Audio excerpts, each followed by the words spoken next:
Hello friends, आज हम लोग बात करेंगे एक लैंडमार्क केस महबूब शाह वर्सेस इम्पेरर, जो कि इंडियन पिनल कोड के सेक्शन 34 कॉमन इंटेंशन से डील करता है।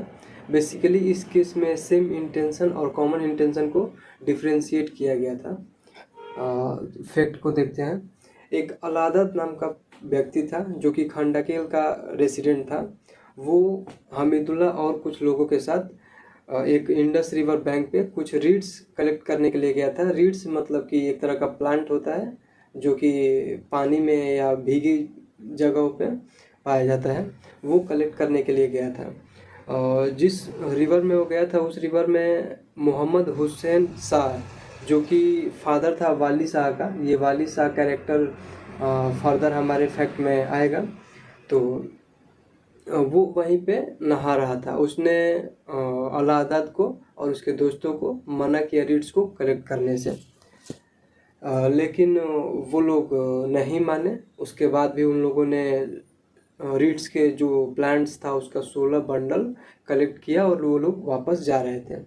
लेकिन उस पर एक गुलाम शाह, जो कि हुसैन शाह का नेफ्यू था, भतीजा था, उसने उस रीड्स को वापस लेने के लिए बोला अलाहाबाद से, और लेकिन अलाहाबाद ने नहीं माना, रिफ्यूज़ कर दिया उस रीड्स को वापस करने से।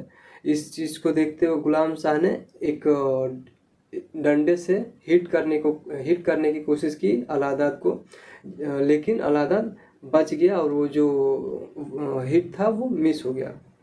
उसके बाद अलाहाबाद ने एक बम्बू से गुलाम शाह पे हिट कर दिया।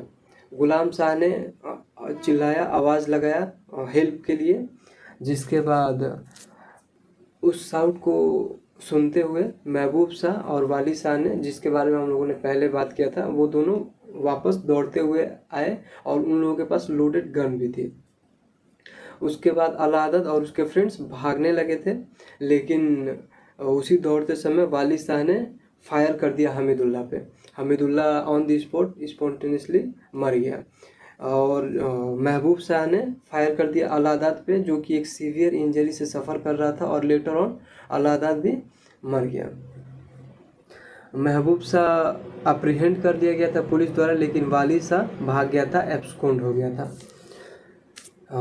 ये केस कोर्ट में गया और इसमें इशू इन्वॉल्व था ये कि वेदर महबूब शाह एंड वाली Shah had pre planned murder of Allahabad and Hamidullah. क्या अलाहाबाद और हमीदुल्ला के मर्डर का महबूब शाह और वाली शाह ने प्री प्लान किया था।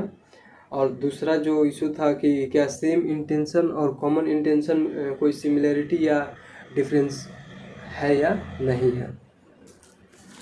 कोर्ट ऑफ सेशन का जजमेंट था इस केस में कि महबूब शाह और गुलाम शाह को उसने कन्विक्ट कर दिया अंडर सेक्शन 34, जो कि कॉमन इंटेंशन से डील करता है, और अंडर सेक्शन 302, जो कि मर्डर का पनिशमेंट है, और जिसमें महबूब शाह को कोर्ट ऑफ सेशन ने 7 साल का रिग्रियस इम्प्रिजनमेंट अवार्ड किया था। महबूब शाह ने इस चीज़ को अपील किया लाहौर हाई कोर्ट में, जिसमें कि गुलाम शाह अक्विट कर दिया गया इस ग्राउंड पे कि उसने किसी पे फायर नहीं किया था। जिसने फायर किया था वो वाली शाह था, तो उसको एक्विट कर दिया गया। लेकिन महबूब शाह को उस सेंटेंस के साथ कंटिन्यू रखा गया और वो 302 रीड विथ सेक्शन 34 के साथ मर्डर के लिए कन्विक्ट किया गया। फिर महबूब शाह ने प्रिवी काउंसिल में अगेन अपील किया। प्रिवी काउंसिल मीन्स उस समय सुप्रीम कोर्ट एग्जिस्टेंस में नहीं था, तो उसके जगह पे प्रिवी काउंसिल वर्क करता था, जो कि जितने भी हाई कोर्ट्स होते थे उनके अपील्स को सुनता था। उसको कहते थे प्रिवी काउंसिल। तो प्रिवी काउंसिल ने अक्विट कर दिया अपीलेंट को। अपीलेंट कौन? महबूब शाह को। इस ग्राउंड पे कि कोई स्कोप नहीं था वहाँ पे ऐसा जो कि प्री प्लान के बारे में बताता हो।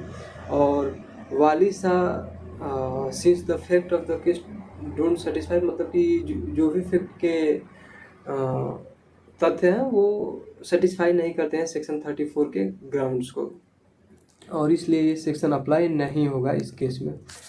और इस चीज़ को देखते हुए महबूब शाह और वाली शाह, जो कि एब्सकॉन्डर था, और दोनों को एक्विट कर दिया गया और बताया गया कि ये दोनों का सेम इंटेंशन था। जब वो गुलाम शाह को रेस्क्यू करने गए थे, उसको बचाने गए थे, तो उन दोनों का सेम इंटेंशन था कि गुलाम शाह को बचाना है, लेकिन वहाँ पे कोई कॉमन इंटेंशन नहीं था कि किसी का मर्डर करना है और या नहीं करना है।